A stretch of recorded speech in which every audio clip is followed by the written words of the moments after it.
place have we in Washington anymore with petitions or hearings protesting against religious legislation?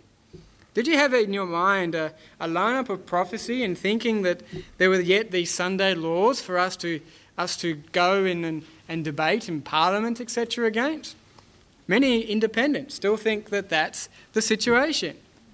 1893, what place have we in Washington anymore with petitions or hearings protesting against religious legislation? None at all. We have no more such errands to Washington. There is no place for any of our petitions there anymore. That is the situation as it is now.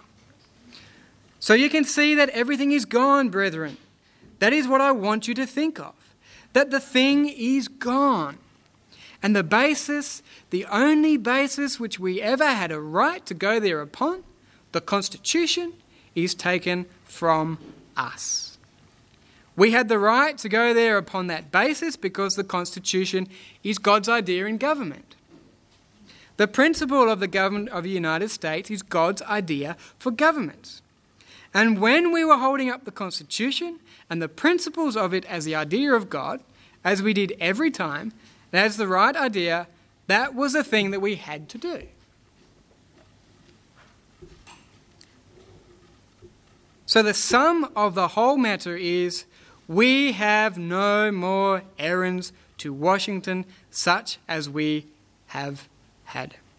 Of course, whenever there comes up other such questions, that will be a good place to put our principles before congressmen, as we spread the truth before all the people.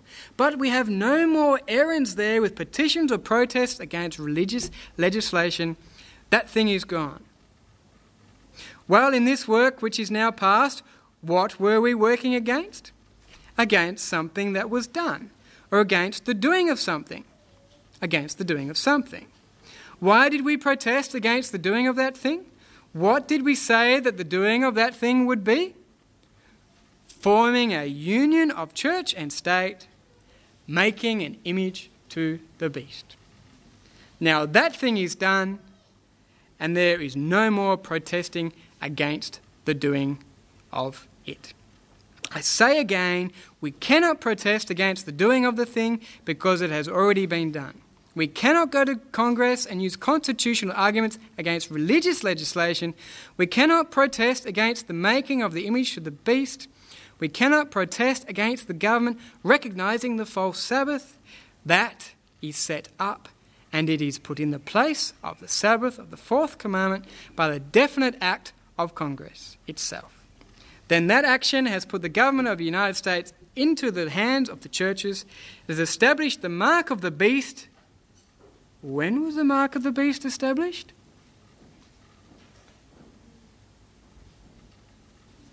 It has established the mark of the beast as a Sabbath of the nation and for all the world.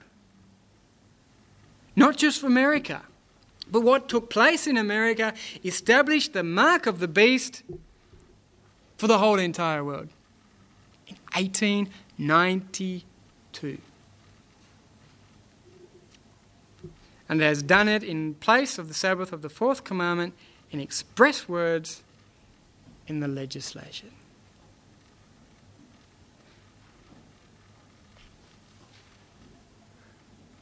It's amazing, isn't it?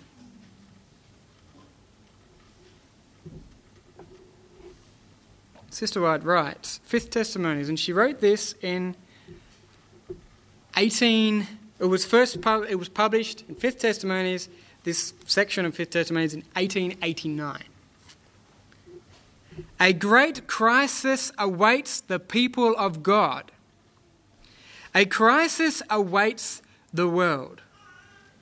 The most momentous struggle of all the ages is just before us. Events which for more than 40 years we have, upon the authority of the prophetic word, declared to be impending are now taking place before our eyes. Before their eyes. Already the question of an amendment to the Constitution restricting liberty of conscience has been urged upon the legislators of the nation. When she wrote this, it hadn't yet been done, but it was done. The question of enforcing Sunday observance has become one of national interest and importance. We well know what the result of this movement will be, but are we ready for the issue? Have we faithfully discharged the duty which God has committed to us of giving the people warning of the danger before them? There are many, even of those engaged in this movement for Sunday enforcement, who are blinded to the results which will follow this action. They do not see that they are striking directly against religious liberty. There are many who have never understood the claims of the Bible Sabbath and the false foundation upon which the Sunday institution rests. Any movement in favour of religious legislation is really an act of concession to the papacy.